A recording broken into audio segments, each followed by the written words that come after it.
Patrick, tell us how you came to write The Wedding at Cana.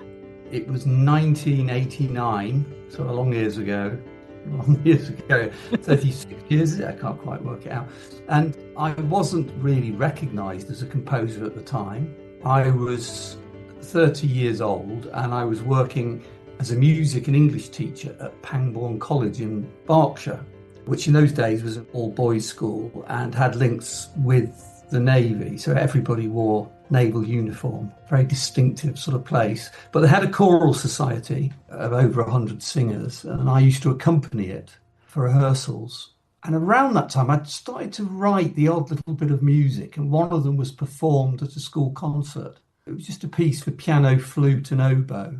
And some parents of one of the pupils who sang in the choral society said, "We'd like to commission you to write a piece for the choral society," which was unusual in those days. These days, it's very common. And so I thought, yes, I'd really like to do that. And they suggested a 10-minute piece or something, but it ended up an hour-long piece with choir, 2 soloists and orchestra. Don't do anything by halves, Patrick. No. It was a voyage of discovery for me, the summer of 1989, when I discovered I could write music. I suddenly found this sort of reservoir of creativity within me.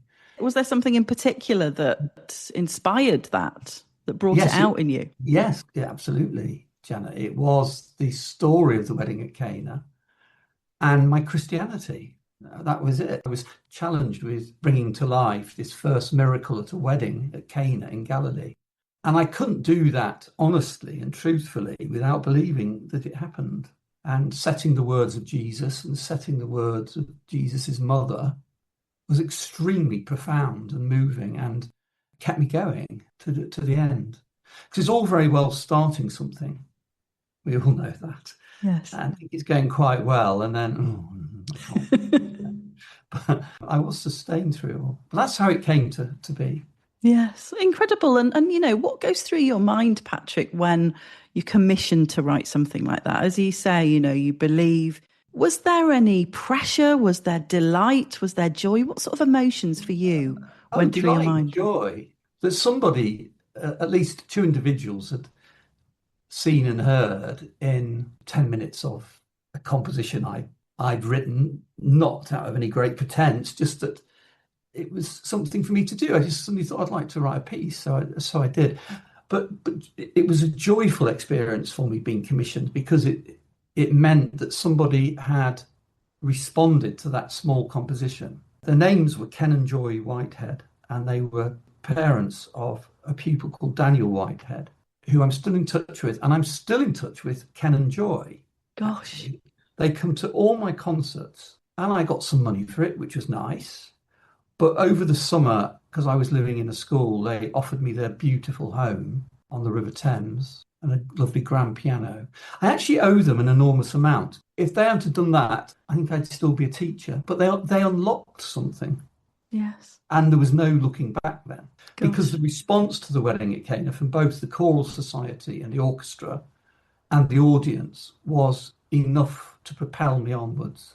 Gosh, I mean, that's incredible, isn't it? You know, and incredible that you're still friends with them to this day. Yeah. So lovely. Yeah, I always feel very moved when I did the Great War Symphony in the Royal Albert Hall, which is probably the biggest thing I've done with a composition, in 2018, which is I had the Royal Philharmonic, the National Youth Choir, I had the band of the Grenadier Guards, and I don't know what I didn't have. And Classic FM recorded it and backed it and promoted it, and so it was full. And 2 of the people I was most pleased to see there were Ken and Joy Whitehead. And I wondered how they must have been feeling. They must have been immensely proud and very pleased they took that decision. Yeah. Absolutely. It's such an amazing story, that. And talking of amazing stories, so this cantata, it brings to life, as you mentioned, the story of Christ's first miracle when he turned water into wine at a wedding feast. I mean, how important was it for you, Patrick, to get different emotions, feelings and energies into this piece? So when I set out on this work, I knew that it had to have colour and variety and keep the audience interested. I say that, but particularly at that time in late 80s, early 90s, classical music was stuck in a horrible rut between modernism and postmodernism. And the people who were appealing to the musical establishment, and by that I mean the Royal Opera House and the Proms, were writing music, sorry if I'm brutally honest, which often didn't have colour and variety. Well, most of it couldn't sustain audiences, so it went on to have more performances. Most works written at that time were put in the archives and have been seen since. Mm. So it's a very good question that you asked me. But I'm a very honest composer.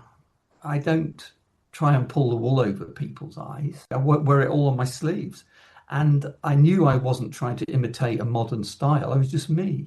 And a local journalist wrote an article about it and called it a cat's cradle of musical styles, which I think she meant as a criticism. But I actually thought it was wonderful that I was writing something that was a result of the melting pot inside me, which had taken in Bach, Handel, Mozart, Palestrina, Tchaikovsky, Benjamin Britten, Hindemith, and just produced honestly what I wanted. It's very interesting. A lot of people can say they can tell what music's by me if they hear it on the radio. They say, oh, I recognise your style. So it isn't that I haven't got a distinctive voice. But to go back to the root of your question, if you're writing a drama, because you're right, it is a cantata and not an oratorio, it's not long enough to be an oratorio. I actually called it a dramatic cantata because there's a lot of action going on and it's telling a story. And if I were to tell the story well and convincingly, it automatically has colour and variety. I imagine the servants running off to fill the jars with water. It's quite comical, really, because Jesus said, fill the jars with water. And I thought, what this guy doing? He must be crazy or something. It's kind of busyness of things. And I had to take myself and make it real. So it had to have colour. I had to sort of see this Middle Eastern village with stone jars and people wearing the kind of dress they would have worn in those days. And there must have been music. We don't know what music from that time sounded like because we haven't got recordings, but we've got a pretty idea it was rhythmic and quite modal in its sound. So I didn't have to sit and preconceive the work at all. I just went in with faith and hope and came out the other side. And it obviously worked. Yeah, it did work. Yeah. I'm very excited about this revival. That's what it is, of the Wedding at Cana, because there hasn't been a performance for well over 25 years. And I'm very excited about it because I'm going through it with a tooth comb. I've gone through the vocal score, which all the choir members have, with a tooth comb. And I know there are a few errors still, but I'm very happy that it's tighter. You know what I mean? As yes. Composition, or, like a novelist who tightens up the novel. Yeah. Or maybe gets rid of a few paragraphs or something. I did only get rid of a few phrases. I didn't get to tighten it, but slightly altered some harmonies.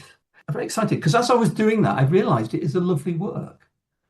I thought, I'll revise it. I'll go back to the 30-year-old me. And now I'm 66. Right. And I thought I'd be ripping bits out and rearranging things. But I wasn't at all. I just sat there and very movingly looked back at my 30-year-old self. And I just said, well done, Patrick. Wow. It's lovely. That's incredible to feel like that. And why else for you, Patrick, do you think this version and this recording is going to be so special with Choir of the Earth? That's a very good question. That goes to the heart of the matter. My immediate answer, instinctively, is because it's the time and place. It's the place because of my relationship with Ben England, which has grown since the formation of the Self-Isolation Choir. And he's somebody I greatly respect. And he's genuinely encouraging and passionate about my music and what I do. And a few years ago, when I showed him the Wedding at Cana, he just wanted to do it. So that's one reason why it's the right time. There's somebody who wants to take and run with it. The other reason it's the right time is because I think the world needs the Wedding at Cana. The world is full of spiritual apathy. It was when I was younger, but I've just watched and my heart has broken as the Christian church almost feels as if it's being dismantled in the United Kingdom. And the fact that many, not all, but many children don't know the Lord's Prayer or don't know the basic story of the Nativity or Easter. And there was an article the other day in one of the newspapers last week where the commentator, person who was writing the article, asked the question, what is it to be British? And I thought about it so long. It was on my mind all last week. Nobody knows anymore. But I know it has a lot to do with the churches which stand in every village in the country. Thousands and thousands of them. And many of them are closing. Many of them are used for services twice a year, and the rest for gatherings. And it makes me so sad. And if I can do my little bit to show people that they've let go of Christ, if I can somehow make him real again, then I'll be very pleased. And that's why wedding at Cana is important, because it multiplied my own faith, which was quite strong as a 30-year-old, 1,000-fold. Mm. Because I realised if I hadn't have believed that didn't take place, if I'd have thought it's all mumbo jumbo, I couldn't have written it. The whole kind of dynamic of Christ and his mother, because it's Mary, his mother, who says they have no wine left. And he replies, your concern, mother, is not mine. Another way of saying that is get stuffed. There's a humanity of it. And he was obviously having a bit to drink with his friends. Mm. And this bit of St. John's Gospel, which tells the story of Christ's first miracle, is just amazing. The link between music and Christianity. Music, whether it's Bach, Beethoven, the Beatles, whether it's Ed Sheeran or any of the modern composers, pop groups, it all stemmed from plainsong in the 14th and 15th centuries. The major and minor keys, which are used in pop music all the time, 99% of the time, grew out of monks chanting their prayers. That's very important. Music, especially classical music, isn't just linked to Christianity in a wishy-washy way. It's there, pulsating through it, whether you like it or not. Mm-hmm. Somewhere in any piece of music, there are those monks still chanting. That's interesting. It's fascinating, isn't it?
The Waters of Love is definitely one of the highlights of this. You listen to it, it's achingly beautiful.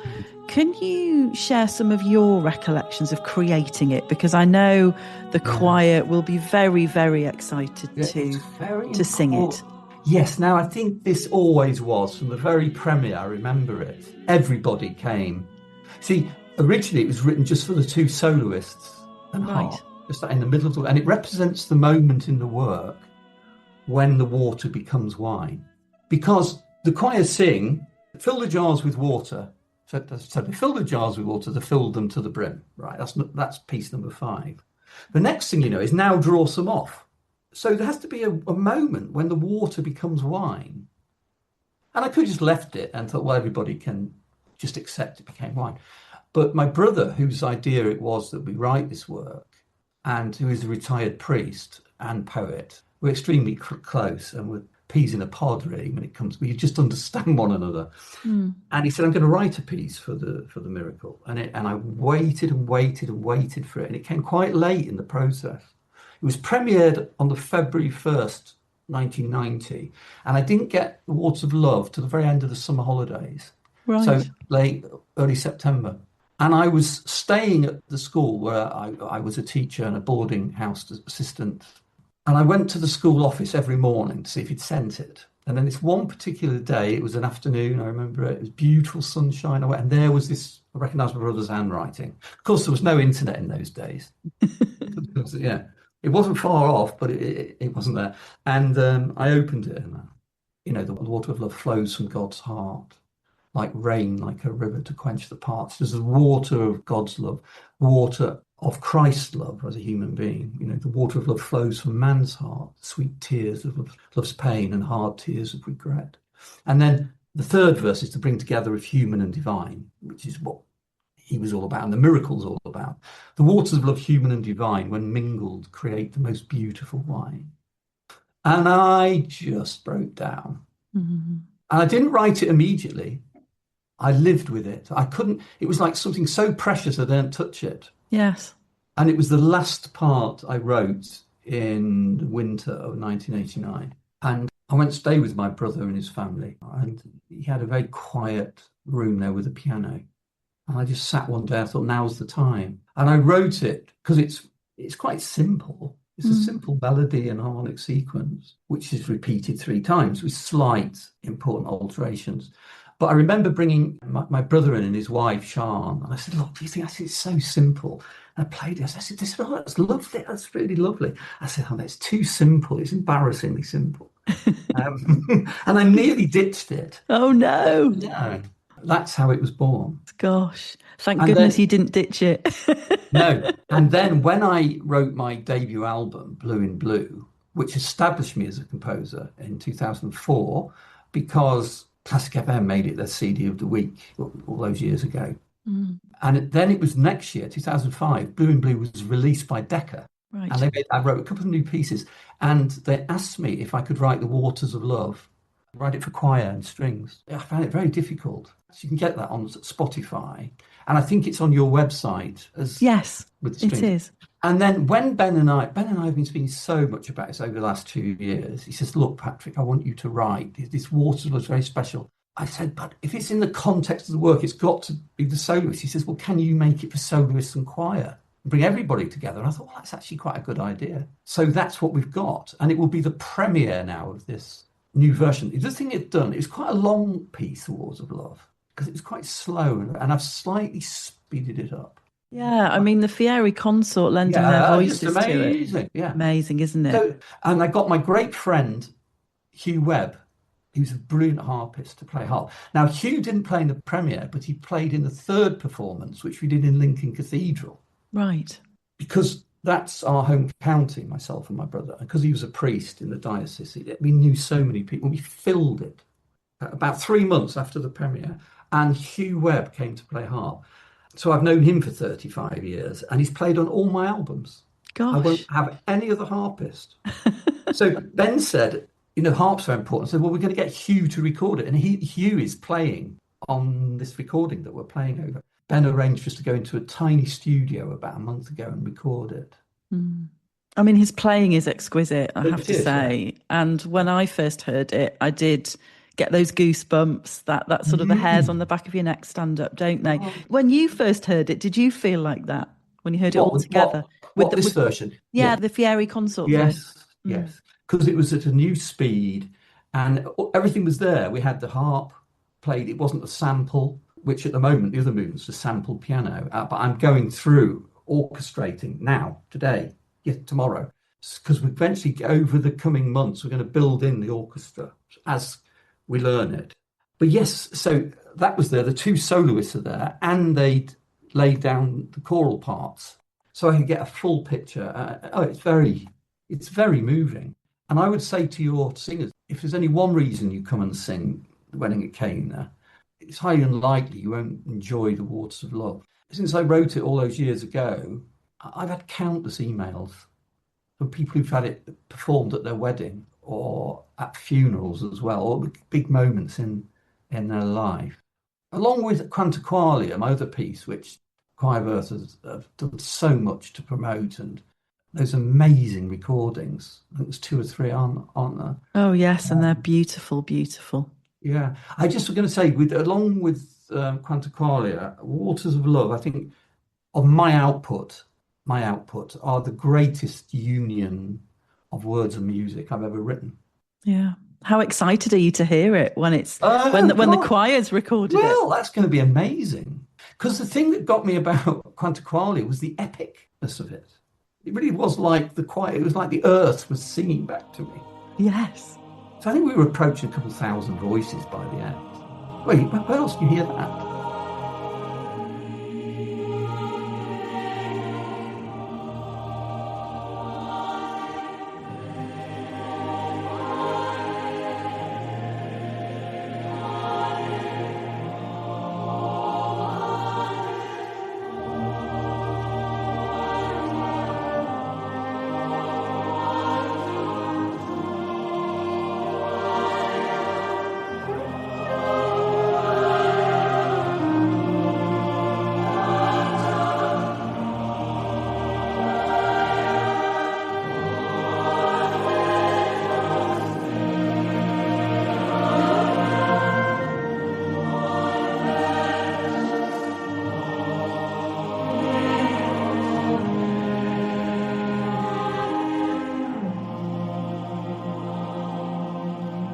So yeah, I think it's going to be extraordinary because what we've got so far is very intimate. We've got a harp played beautifully by one of the world's best harpists, and we've got the two singers from Fieri.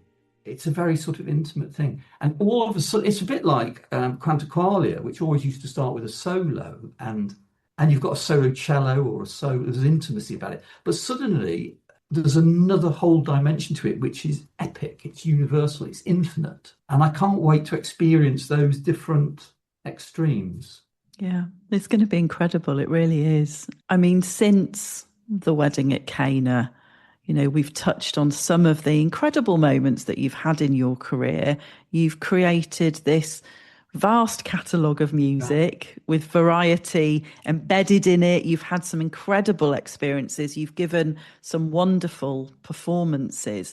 Can you share with us a couple of highlights for you that really will live long in your memory? Yes, the first was hearing it was Quantaqualia on the radio. First time I heard my music on the radio, because they made it Album of the Week in 2004, Blue in Blue. Right. And it was surreal for me. And I was sitting with my mum and dad in their little flat because I knew it was going to be on. And afterwards, I got texts and phone calls from people. I thought, this is really weird that people all around the country and probably beyond listen to my music. It was very humbling, but it also gave me enormous self-belief. I'd hate to think I've ever been at all arrogant about my music. You know what I mean? But I thought, God, I really can do this. But it was I couldn't at that point call myself a composer comfortably. If I used to go to the dentist and they'd say, fill in a form here, and they'd say, what's your occupation? I was so used to saying teacher. I said composer, and they would look at me. And I didn't feel comfortable. I'm fine now. Yeah. So that's one. The other was writing the Highgrove Suite for the King, who was then the Prince of Wales, which was amazing because I wrote the first movement of it for his 60th birthday, which was 2008. Mm. It was with the Philharmonia Orchestra in the Floral Hall in Covent Garden, which made it amazing. And the piece was there, and I remember getting up to take a bow, and there was the Prince of Wales, who I never imagined ever meeting in my life. And afterwards, I met him, and I thought, I've only got this one opportunity. So I said, I could write more pieces, sir, about your garden. He says, I said, yeah. I picked the Stumper and wrote The Goddess of the Woods, which is a favourite still on Classic FM. Mm. I said I could have picked the Wildflower Garden. I could have picked the Sanctuary, which is the building he had built for the Millennium, where only he can go in. And so I went to see him about it in Highgrove 2 months later, and we agreed on these movements. And then July the next year, June or July 2010, it was premiered in the Orchard Room at Highgrove, which was amazing. It was when Camilla had broken her leg. I remember she arrived in a big plastic and he was just so lovely. And to perform a piece of music for the future king, with him just there was just amazing. Yeah. Did you Mm. have to pinch yourself? Or were you quite cool and calm and collected? Do you know the most cool and calm and collected I've ever been was when I did the Great War Symphony in the Royal Albert Hall, Yes. because that's by far the biggest audience I've had. But yeah, I did when I did. It's like you go into another gear, and you just know you've got to be professional, and because a lot of the time I'm a gibbering nervous wreck. I mean, I'm a very sort of sort of person. I get very worried about things. But Yeah. it seems to me that the bigger the thing is, the calmer I get. It sort of does that. Those are the two things I think. Yeah, incredible, incredible memories. I mean, looking back, going back to the wedding at Cana, well, Mm. looking back and indeed looking forward as Choir of the Earth prepare to sing it, what would you say to people listening that this piece really means to you? Well, it's the seed of my composition. Before I didn't even know I was a composer. I just went on trust. So it is very much my eldest child, you know, Yeah. because I haven't got children, but it's very much my eldest child. And it's like it's a living thing that says to me, you can do this, Patrick. Mm. I'll help you along, it said to me. And quite early on, I knew somewhere there was a finished, if I had faith. It's a bit like, I always compare it to a sculptor with a sculpture. They have a big block of stone and they don't create the sculpture inside. They chip away to find it. It's already in the middle of the block of stone. That's what Michelangelo used to say. Mm. He used to reveal what was in the middle. And I had that feeling. That's what this work taught me. It taught me that there was in some plane, some dimension, a work about Christ's first miracle, and I found it. And I apply that to everything. Mm. You see how it's inextricably linked to faith. Taught me a lot of things musically. This will work, this won't work. Just from a technical point of view. It also taught me I could orchestrate. I had a brilliant teacher of orchestration at Durham, a chap called John Wilkes. I just had a term on orchestration, but he used to be conductor. He conducted a lot at the Colosseum back in the 60s and 70s. Bit fierce, but he taught us the essentials. I've always been lucky, I say, I had him to teach me orchestration, and I had the most brilliant teacher of harmony and counterpoint when I did O level. You won't remember that, Jenna. You won't remember O level. I'm talking in like 75, 76. It Yeah. was the I'd first just been year. born then, just been Yeah. born. All right, okay. The first year they offered O level music in my school. Mm. And I just happened to be that year. And we had this brilliant chap called Philip Ainsworth, who I'm still in touch with. Again, he was a bit fierce. And there were four of us wanted to do O level music. Right. And in those days, you had to learn harmony and counterpoint at that age. And Mm. he was his first teaching job out at the Royal Northern College of Music. And he was an FRCO. And why he ended up for a year at our little school, I don't know. But I was like a sponge and he taught me everything. I didn't really learn anything really, really new after those 2 years. I just built on it. And Interesting. he was so good at teaching me all the rules of harmony and counterpoint, which I'm not sure all composers today grasp. I'd be very worried as a composer if I hadn't got grasp of that. It's like an author writing when they haven't got a full grasp of the English language and punctuation, you know what I mean, and all that. Mm. Mm. It means there's always going to be something missing there, really. And that would be my advice to any young composer.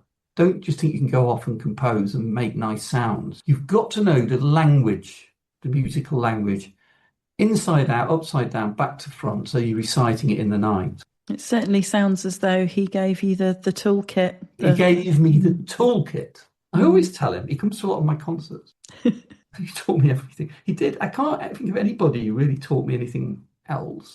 I kind of That's discovered amazing. it myself from that grounding. Yeah, amazing. Well, finally, Patrick, have you got a message for Choir of the Earth members who are learning this work over the next 7 weeks? I say, I love you. I love you for giving up your time when you could be gardening, playing bingo, reading a book, I don't know, going shopping to sing my piece, The Wedding at Cana. I always found that very humbling from the beginning that people's time's taken up the rehearsals from what I created. And that feeling is as strong in me now as ever. I can't thank you enough because I can't wait to hear it in this kind of tightened up version led by Ben, because you've got an amazing director. It's not as if you've got anybody just standing there in front of you, a man with great vision and great musicality. And I know that together you're going to bring it alive again. It's a work that's 30 odd years old. Possibly its early performances were very special because they were early, but I just know this is going to be really, really special. And as I said to Jenna earlier, you're bringing this alive at a time when the world needs it.